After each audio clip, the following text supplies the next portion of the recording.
Hello, hello, my loves. Welcome. We are going to be having a little bit of a storytelling kind of a video. I thought it would be kind of fun to share with you guys my recent experience, since it's still super fresh in my mind, of working with the herb Blue Lotus.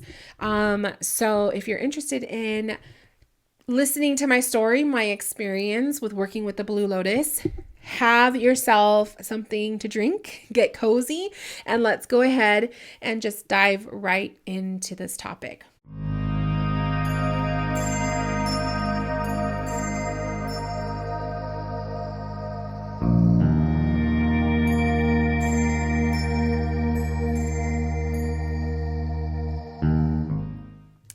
So, Blue Lotus, let me give you guys a little visual. I have it right here. So I purchased some Blue Lotus. It is the crushed version of the Blue Lotus, but I also have a order for the full flower to come in. So this is Egyptian Blue Lotus. So I have the herbal astrology oracle with me, and I actually pulled out the Blue Lotus so I could read it to you guys. It is a sacred and mystical Blue Lotus, regarded as the flower of enlightenment. Blue Lotus is a water lily best known for its powers of euphoria, intuition, rejuvenation, and aphrodisia. Blue Lotus was associated with the Egyptian sun god Ra, the ruler and bringer of light. It was used in religious rites and ceremonies led by shamanic priests to induce a trance state so one could commune with the gods. It was also used in funerary ceremonies after the death of a loved one, as Blue Lotus is said to assist the soul in entering the light. The ancient Maya also revered the Blue Lotus and other water lilies and referred to it in Nahuatl as, I can't pronounce that, meaning precious water flower. Blue Lotus, although revered as the flower of the sun, embodies both solar and lunar elements chemically. It contains a natural antispasmodic and relaxant called Nucifera, which is the moon, along with aporphine. Oh my gosh, I cannot pronounce these words. Aporphine, which produces a sense of euphoria and bliss. These alkaloids, among other medicinal components, bring about pain relief, stress relief, and a lucid awareness. So I completely butchered those names. I apologize. But the card that goes along with the Blue Lotus in this deck is absolutely beautiful. I actually pulled it out last night when I was making the tea. I wanted to have a visual to just kind of focus on when I went into a meditation. The Blue Lotus, it's intuition. So looking at that, you have the night and day, the sun and the moon. You have the cup with the water pouring out of the cup. It just gives me the vibe of the Ace of Cups in the tarot, which is like the overflow of emotions, which is the release. You could look at it as a release. You could look at it as pouring out from within, right? But I love that. So what I did last night, was I brewed enough tea for 2 cups of coffee, for 2 cups of tea, 2 to 3 teaspoons. I have one of those metal ball thingies that you put the tea inside and then you let it soak in the water. So I did 2 of those. And I had 2 cups of tea, and it was really, really good. I will say the Blue Lotus has a very, it's kind of like a blend of a sweet, but then it has a very bitter taste to it, depending on how much of the plant you're putting into the water. So it can be a little it could be a little bitter. I did not add anything to my tea. I was tempted to squeeze a little bit of lemon. I was also tempted to put honey, maybe because I was like, oh, maybe I should sweeten it up a little bit. But I wanted to experience the full like natural experience of this tea. You know, I didn't want to have anything else mixed in with it. So I just drank it straight. Like I said, this is the crushed version of it. So it's not the full flower. When I get the full flower, it literally looks like this. It literally looks like that. You have like the blue petals and then the white center, and it's absolutely gorgeous. But this is just the flower, but in pieces, right? I feel like the crushed version is easier to kind of, you put it in your strainer, you know, it's easier to brew. But the flower may actually be easier because you could just kind of dip the flour into the water and let it steep like that. But I'm not sure how many flowers I would put in a cup. Maybe one, depending on the size, maybe more. So I think the crush is easier to work with if you're going to be drinking it. But yeah, it's a beautiful flower. You have like this bluish purple kind of petals, like the colors with the yellow. It's very third eye chakra colors to me. I don't know. It's really beautiful. It tastes good. It does have a bitter taste. It does have a very obviously earthy taste. Here you're drinking the plant. There was a couple pieces of the petals that were loose in my tea and I ate them. So it's it was already so soggy by the end of it that it didn't really matter much. So I did eat the petals. But for the most part, I let it steep for about 5 minutes. I don't like to drink my tea super hot. So I waited for it to cool down a little bit. So as it was cooling down, I was in my spirit room and I was journaling. I pulled some cards. I was focusing on the Blue Lotus card from the deck and just kind of having a moment. As far as the effects, okay? I would say that I did feel calm. It gave me this very subtle, airy, calm feel to it, to me, to my body, to myself. But it wasn't anything intense. Okay. This was something that was just it's a subtle relaxation feeling. So I did notice the difference because I paid attention to my mood prior to drinking the tea. And then I was like, okay, let me tune in. How do I feel now that I've had 1 cup, you know? So after 1 cup of tea, I definitely could feel just the sensations of feeling calm. I felt just happy, you know, just pleasant. And then I drank the 2nd cup. And by that time, when I was drinking the second cup, I was already in my bed. I had already got ready for bed. I was getting ready to go into meditation mode.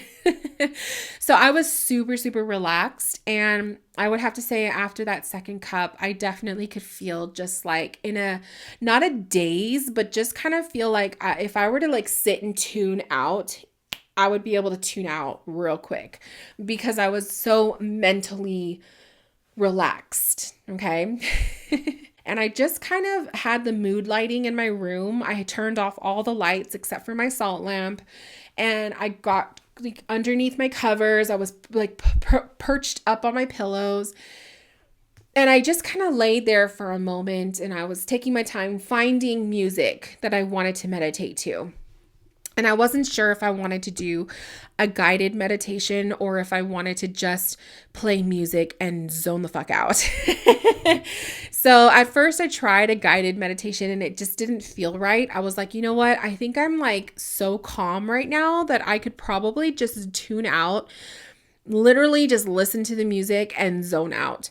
I just kind of searched on YouTube ancient Egyptian music. So I was so in the zone, you guys, it was probably for at least 5 minutes. That's how I knew that the tea was working because it didn't take me that long to get into a meditative state. So I put this music on and I'm laying there and I'm closing my eyes. And it's as soon as I close my eyes, I could already not feel, but see the clairvoyant images coming to my mind. And so I'm a very clairvoyant person, the psychic sense clairvoyancy, which is clear seeing, your ability to see from your third eye. That's my strength. I have a strength in that. So it didn't surprise me that it's enhanced from this tea. I just got the visuals real fast. I had this visual of being in the ocean and I could see like the water in front of me. It got to the point where there was like a part of me that was like, I could barely close my eyes and I was already seeing things, you know? That's how like in the zone I was already in, and it had only been barely like 5 minutes. This awareness of spirit around me. So if this is your first time watching me, you have to know I'm a psychic medium. So I do see and feel spirit around me. Spirit as in guides, animals, past loved ones, right? So I already have this ability to sense them. But when I was laying in bed, I had this vision in my mind. I could see spirit coming into my peripheral, like on the sides of me. And at one point, there was this feeling of spirit laying down on top of me. And it didn't freak me out because it didn't feel scary or anything like that. But it was just intense of how quickly the visions came. And I got really into the zone, but I kept telling myself in the back of my mind, I was like, stay awake, stay awake, stay awake. Because part of me is like, when I go into a deep meditation, I eventually fall asleep. And I wanted to stay awake because I wanted to see how this tea impacted my ability. And I just remember just feeling very relaxed and like the visuals were just really enhanced. And then the music stopped and the commercial came on and it snapped me out of my meditation, and it was so annoying. So I had to find a different song. I put a different music on at that point. At that point, I didn't care. I just wanted to have some kind of music so I could just tune out. So I put on music and I closed my eyes and I gave myself this vision of, I'm telling you guys, these visions came real fast. But I gave myself the vision of walking towards the pyramid in Egypt. And I was like, okay, I'm walking towards the pyramid of Egypt. I want to go inside the pyramid. And I lay down and I just allow myself to be immersed in this beautiful sound healing journey experience, right? So that's like kind of like where I put myself in the second meditation. And in the second meditation, I was very much aware of seeing spirit in my peripheral. It was kind of like, I know this sounds scary, and it did kind of low key scare me a little bit, but I've been working with spirit so much that kind of stuff doesn't freak me out. But the best way I could describe it was like in my peripheral vision, like to the side of me, I would see spirit come into my peripheral vision, and it was almost like they were peeking their head like over me, you know, because I had my eyes closed, but it's almost like they were peeking their head over me to look at me. And when I'm in that state and I don't want to look at you, like I don't want to look at spirit, I don't focus on the eyes. Because the minute I start focusing on the eyes, that's when I get scared. So that was kind of my experience in the meditation portion with this tea. And then I quickly, like after I did that for a little bit, I don't even know how long the meditation night was, maybe like half an hour, maybe. I don't remember timing it. But I do remember when I turned off the music, because I was getting really, really tired at that point. Like I was so relaxed. I was like, you know what? Let's just go to sleep and see if the lucid dreaming happens. So I remember turning off the music, and then I looked at my phone because I had to plug it into the charger, and it was 11:47. And I kind of smiled to myself because 47 is a number that I have with one of my friends. It's kind of like our little angel number where we just know that we're in sync. And so 11:47 came up, and she had just told me about seeing 11:47 earlier in the day. So when I saw that, I was like, I'm in sync, perfect. Like it was just the perfect sign. And then I just remember literally turning off the salt lamp, and I rolled over. I was holding a labradorite crystal the whole time I was meditating. So I asked my friends, I was in Brujas Chismosas, my group that I'm in. I was asking the girls, what crystal should I use for tonight's meditation? And the friend that IC47 with, she was like, use labradorite. And I'm like, oh, that's a good idea, because labradorite is really good for meditation and your third eye and psychic abilities. So I was like, okay, cool. So I fell asleep holding my labradorite. I woke up the next morning in the same position. I did not wake up at all last night. I knocked out. And I know I was dreaming. I definitely was dreaming, because I kind of have this like, I don't know if you guys like, if you, even though you can't remember your dream, but you're still aware that you were dreaming, that's what it felt like. So I cannot remember my dream, unfortunately. But I do know that I was dreaming. I definitely know I was dreaming. And it was in color. I remember that. But I normally dream in color anyway, so it really wasn't anything different. I would have to say that the tea did not enhance my dream state, but I'm already a vivid dreamer, you know? And I do lucid dream every once in a while, but it's not often. So I would have to say the tea didn't really do much for the dreaming for me, but it did help me sleep through the night. I just remember waking up feeling very, very rested. And I just knew that I had a good night's sleep, you know? I also kind of feel like I had a tiny bit of a hangover when I woke up this morning. And the only reason I say that is because I had a slight headache. I feel like the headache was kind of like the remnants of of the tea. I feel like it was pretty much like you were in this massive third eye all night, the meditation, then going into sleep, and then like all of the clairvoyancy that was happening. A lot was happening in my third eye area. The slight headache, it's very slight. It's not a bad headache, but it was very slight, and I could feel it right here in the center of my forehead. So, and I felt very thirsty when I woke up, which is kind of unusual because, obviously, like when you're drinking the tea, you're drinking, you know, the water and stuff. So I was thirsty, and then I had the slight headache. But I definitely feel like the tea was a success. I feel like I like how subtle it is. I feel like it had an effect on me. Like some people, I was watching videos and some people didn't experience much. But I know that one of the persons I was watching, she didn't experience much, but she also smoked. I know she smoked like on a daily basis and stuff. I think that's what she mentioned. So I don't smoke, like I don't do any of that kind of stuff. So I feel like when I'm taking a substance or like, you know, drinking a tea, I feel like I will feel everything more intensely because my body is not used to having a substance inside of it. You know what I mean? I don't do that stuff often or at all. So that was nice. It was pleasant, but it was definitely, I would have to say, Blue Lotus is definitely subtle. It's very subtle. It's not intense. It wasn't a psychedelic trip. It's very subtle. And I definitely would recommend, if you're going to take the tea, to take it and then know that you're going to either go off into a meditative state within the hour or so. Definitely, you're taking it for the intention to relax.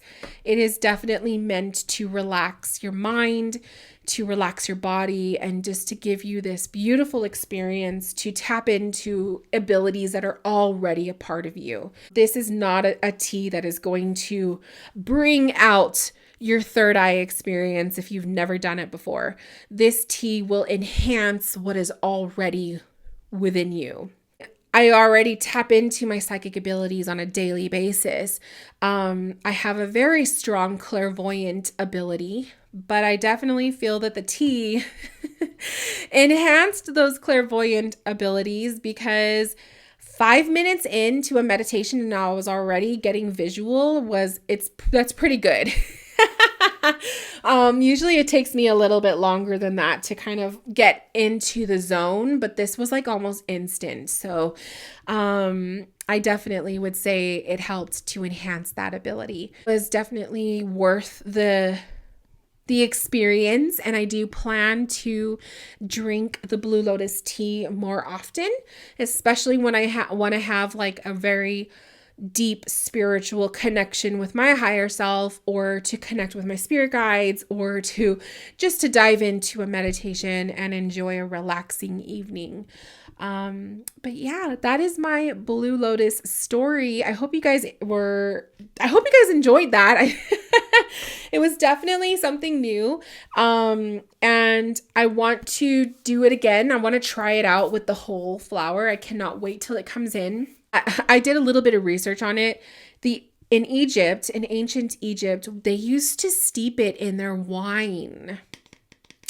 So I'm kind of curious about that because I love to drink red wine. That's like probably one of my most favorite alcoholic beverages. And red wine does relax me. Like I do like to have a glass of wine at night before I go to bed. So I'm kind of curious to try steeping it, putting some Blue Lotus in my wine.